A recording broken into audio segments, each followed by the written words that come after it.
Many New Zealand business owners struggle to achieve their goals in business, but when you ask them what their plan is to achieve those goals, they often don't have it.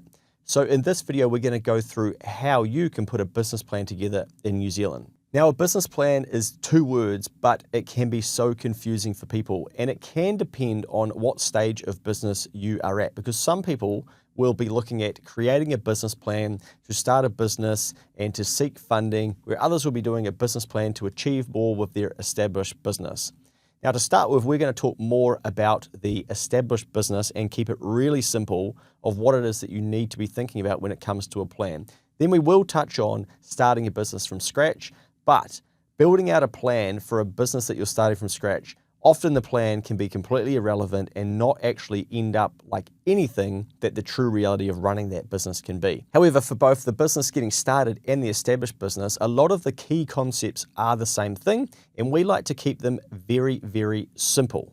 Rather than these big 28-page business plans with all of this detail and fluff that don't actually get used. Because realistically, a plan should be simple of what it is that we're wanting to achieve, and then how we're going to do it, and then what we need to do, and also who we need to speak to, and also who we need to become in order to achieve the plan and the goals. So some of the key things that a business plan should include are why we're in business, what it is that we are here to do. Maybe a little bit of that fluffy purpose stuff that not everybody can get to the bottom of, but why does this business exist?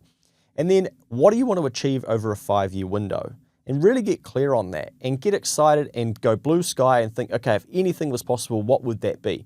And then what about over the next 12 months? Because we want to be having a longer term vision and then a shorter term vision, because we want to be dragged forward by the longer term vision and the excitement of that, and then dial back to, okay, then where are we going to be in 12 months time from here? Often we'll ask clients who are working with us doing business planning, what does this business need to deliver to you in 12 months' time for you to be happy with where you're at? And that can be a very simple way for an established business to start thinking about what their plan should be for the next 12 months. And we call that what winning looks like. So in 12 months, can we articulate what we would like our business to look like and our life to look like because of the work that we're doing in our business? Let's not forget that the business should deliver to us personally what it is that we're trying to achieve. Now, you might want to think about values and the way that you would run your business and the way that you would expect people who come into your business to see you and to expect to be treated, or the values that staff members should have if they're going to fit in this environment and help your clients achieve their goals as well, because all of us are in business to serve our customers and our clients in some way, shape, or form.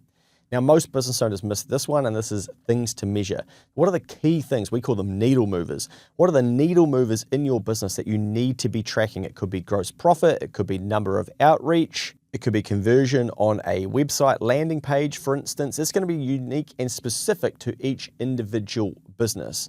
But a lot of the time, businesses don't achieve the goals that they want and then have the things that they want from running that business because they're not actually measuring the needle movers nor know what they are that are going to move the dial. So if we can get clear on this and then measure it, then the rest of the things should fall into place in the plan. As an example, we're working with a business owner recently who has a highly profitable product that they sell. Now, the more of those that they sell, the more profit that they will have. That will allow them to solve cash flow issues. It will allow them to do things that they want to do in the future, including giving pay rises, bonuses, all sorts of different things. So the number one thing we have to measure with that business is, well, how many of those things are we selling?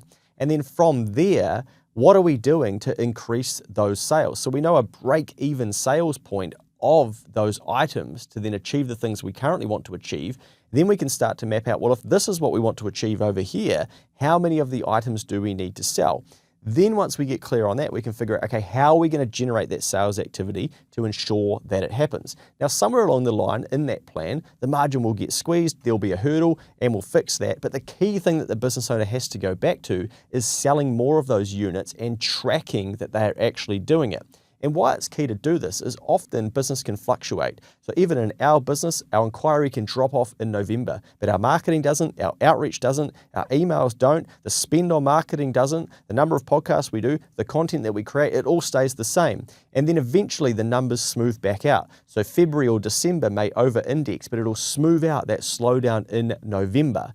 Now, once you start to track things in your business, you have this data, and most business owners don't do this. Now, the other thing that a lot of Kiwi business owners don't do is think about who their ideal customer is, and your business plan should include this. Who is going to need this? One of the questions that I like to ask new business owners is, what problem does this solve? If you can't answer that, then you've got some work to do on what it is that your business actually does. Because once we know the problem that it solves, then we can probably figure out who the ideal client is that's going to want this product or service. Now, sometimes people say to me, oh, my ideal client is somebody that's just going to pay the bills on time. That ain't an ideal client. That's an expectation if they work with you. So the ideal client is the specific type of person that you may need to be speaking to. So as an example, for a client, they are doing renovations to properties, and most of their ideal clients have large homes, so they have a large amount of money. So where could we go and find those ideal clients? Well, we could look at a wealthy neighborhood and we could do a flyer drop. We could knock on the doors. We could run Facebook ads to that specific region where we know that they've got high value houses in there. We could leave a flyer under a fancy looking car outside that house. Oh, you're not allowed to do these things. Okay, I'm just saying, that's maybe what somebody could do. You're going to have to find ways to talk to these people. Now, the other example could be, well, let's go to a home show. The home show is trying to get people that want to spend money on their home to the show. Why don't we go and exhibit there? So once you're clearer on your ideal client, you're going to find it easier to figure out where these people are, what they are listening to, what they are reading, where they are going. Because at the end of the day, if they don't know you exist and you don't get in front of them, you ain't going to be selling to them, so you're going to have to solve that piece. And most businesses in New Zealand struggle with not having enough attention or awareness that they even exist. And that comes back to figuring out how they're going to tell people the problem that they could solve for their customer. Now, further this, you will want to be thinking about what's your unique advantage, because for a lot of businesses, you're competing with other practices or other competitors. And in my space, for instance, look at the number of accountants that we have in the country. Yet we've been able to build out a business that does over $1.5 million worth of turnover at a healthy level of profit. Why? Well, we've had to figure out what's unique about us and the way that we're going to do things, find that ideal client, get in front of them, offer to solve their problems.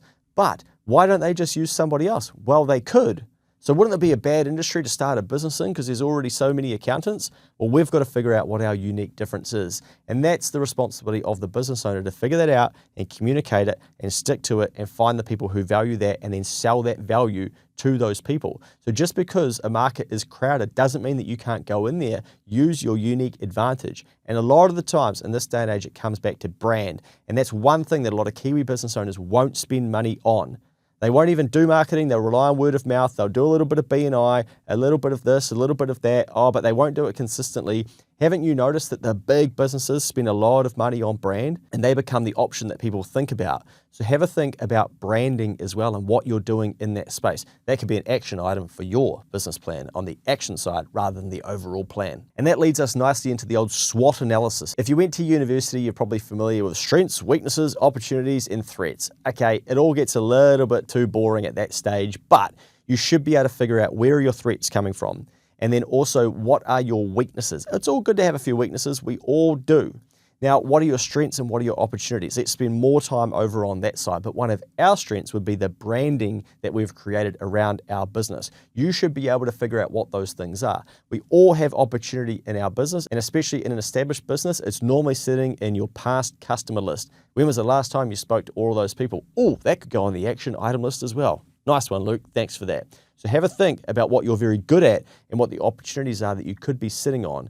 And yes, be mindful of those threats and those weaknesses, but don't be too concerned about them. Try and de-risk them and then get back to solving via strengths and opportunities. Now, of course, accountants, we're going to suggest that you should know the numbers that this plan will create. So you want to know your numbers. This is where a lot of business planning misses. A lot of business planning doesn't touch on the financial. We make sure that the financial side of things is included in business planning, because without the financial side, it's all good and well to have an amazing business plan. But if there's no margin in the product or service, guess what's going to happen to that business? Well, it's going to go under, and the business plan is all going to be for nothing. So we've got to ensure that our numbers are right and that they are working. And that's where you may need some external support around the financial side of things to make sure that you're scaling the right opportunities and not the wrong problems.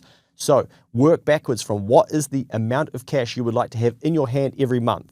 and then work out, okay, if I was to then have that, what would that be before tax? Okay, now I've got my before tax number. That's my profit that I'm aiming for. Okay, what cost do I have in this business? Okay, how many goods or services would I need to sell at a margin to be able to achieve all of that? It's called a bottom-up analysis. You can do it as a simple activity. Even search it on our YouTube channel, bottom-up analysis. You'll probably find an example of us working through it, but it's something that a lot of business owners don't do. They'll just focus on, oh, I've got to go out there and sell some more stuff. We want to make sure that there's margin in it to start with. Now, the confronting thing about all business plans is there's always a roadblock, and we could just about let you figure out who or what the roadblock may be. Yeah, it's you, and it's me, the business owner. I don't have time. Well, what if you did have time? Oh, well, I'd do these things. Great, you do know what to do. Oh, I don't have money. Oh, well, if you did have the money because we got it from the bank or we sold more things to have more money, what would you do? Oh, well, I'd do these things. Okay, so you do know what to do. Oh, my customers don't pay me on time.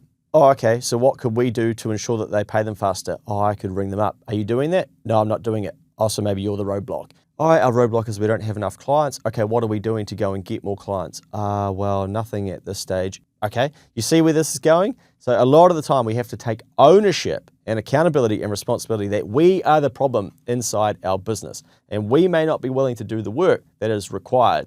So here's a good tidbit for you as well. You've got to think about who you have to become. What version of you is going to achieve those longer term goals? Because who you are now may not be fit for purpose to achieve those longer term goals. You've got to maybe update the framework that you're running on. And a good way to think about this is getting hungrier. So our favorite example of this is a client who had large aspirations of turnover and profit, and they were getting people to say to them, hey, I've been seeing you guys around, I've been meaning to book a chat. And they're like, oh, that's cool, yeah, reach out at some stage. I'm like, whoa, whoa, whoa, whoa, whoa. Do you think that that current version of you saying that is going to get you to the goals that you have for your future? No. Okay, well, what do we need to do? We need to follow those people up ourselves and not wait for them to come to us. We need to get back to our desk, email them and say, hey, it was great to bump into you. You said you wanted to have a chat. Here's how to book into my calendar, or let's tee up a meeting, and you become hungrier. Then the meeting happens faster, the revenue comes in, the profit comes in. Wow, we're getting closer to our goals. So maybe you've got to become someone different than you are now. Who do you need to be in order to achieve this business plan? Now, those are most of the high-level things that we would suggest having in a business plan for an established SME. Now, the second part of that is an action item list. Now that you know what your goals are and the things that you want to achieve, how are we actually going to get there? Who do we need to speak to? Who do we need to become that we just spoke about? But start writing down your actions. And a lot of the times the actions come back to things that we've actually done in the past that have worked really well. How can we do more of what's worked? How can we do less of what hasn't worked? What can we do to tidy up the issues in the business? Let me read for you some real examples from some 90-day business planning that we've done. So complete cash flow, forecast and set monthly calendar reminder. Split bank accounts between business, GST, tax, shit hits the fan account. Preview GST period so far to match to the above GST account. Pursue finance with XYZ provider. For business development, we want Google listing and reviews. How will I get the responses? Text or email template. Run a competition to get some. Who can I meet with? Get in front of, talk to, email or text. Who has my customer? Approach them and go wider. What databases do I have? How can I market to them? What stops me? How can I reach back out to my past customers? Great, I've got a past customer list in my Xero database or in my CRM system. Team, who do we need to hire? What gaps are there that could be there this year? What job descriptions do we need to set in place before hiring this person? And what would the key responsibilities be? Do I need to add HR resources to lean on because I delay having tough conversations with staff when they arise? Processes, assess where I am wasting time. What am I procrastinating on when it comes to my business? What really moves the needle of this business forward? How can I systemize this and turn it into a process? Speak to a competitor in a different area who do well to ask them what processes, tech they are using that I could be thinking about. Me as an individual, better structure of my day. Start to become the business owner that will achieve these goals. Do what a perfect day looks like to me exercise to get clear on what I really want from this business. Complete a love-hate exercise of what I love about this business, what I hate about it. Have a tough conversation with. Explore why I don't think I'm capable of more. What is holding me back? Spend more time understanding my profit and loss reports and the data that I've got in front of me. Schedule in lifetime before I can't because my calendar gets booked up solving tasks in my business. So it could be golf, travel, or hunting. What reminders can I plant around my subconscious, i.e. my phone, my car, or sticky notes? Email marketing. How can I increase the number of emails that I'm sending out and turn that into a process? Over the next 12 months, what professional development do I need to do? Worry. Why am I worried? How realistic is this worry? What data do I have to support it? the one thing exercise. What's the one major project this year that I need to have started or that I could work on that will move this business forward? So you can see that there's a number of different examples there, and they are just examples to get you thinking about what it is that you could maybe be doing in your business. But those unique action points are going to come back to your business. And that's why business owners work with us to help them identify what they need to be working on that we know is working in other businesses and in the economy. But it's also going to get them closer to their goals. We're challenging them against where they want to be and figuring out, okay, well, the things that you think you need to do, is that really going to move the needle? Now, to wrap up and to just touch briefly on the business owner who hasn't got started yet, be very careful of the 27-page business plan and having all of this data and all this information. Unfortunately, with rose-tinted glasses on, you will probably overestimate the market share that you'll be able to get, the prices that you will sell for, how quickly it will all happen, because people won't even know that you exist to start with. So to keep a business simple, you've got to figure out, what is the problem that I solve? How can I go and tell more people that I can solve this problem, and can I sell it to them? So some people will say that if you go into a Facebook group and suggest that you are starting XYZ business, oh, don't do that, someone will steal my idea. People don't take any action in this country, don't worry, no one's going to steal your idea. It's all good. But go into that Facebook group and say, hey, this is the problem we solve. How could it be better? What else would you like it to see it do? So go into that Facebook group and say, hey, this is the problem that we solve, or go to a different audience, but not your friends and your family, because they're probably going to support you and tell you it's a great idea. You've got to go to try and get to the market, that eventual customer that you would have, and get their feedback and see how much engagement there is with that. And then maybe reach out and speak to them one-on-one and try to sell them something. See if they'll actually buy the thing. Because it's very, very easy in this world to get confused that 100 likes means that you'll have a successful business. Likes don't pay the bills. Solving people's problems and them being willing to pay for it is what pays the bills. So be very careful doing all of the analysis and all of the information without actually speaking to the potential customer and saying, will you pay for this? And now back to you established business owners, what's the one thing that you want to achieve over the next 12 months? How can you start getting closer to that? Start taking some action towards it now and don't delay.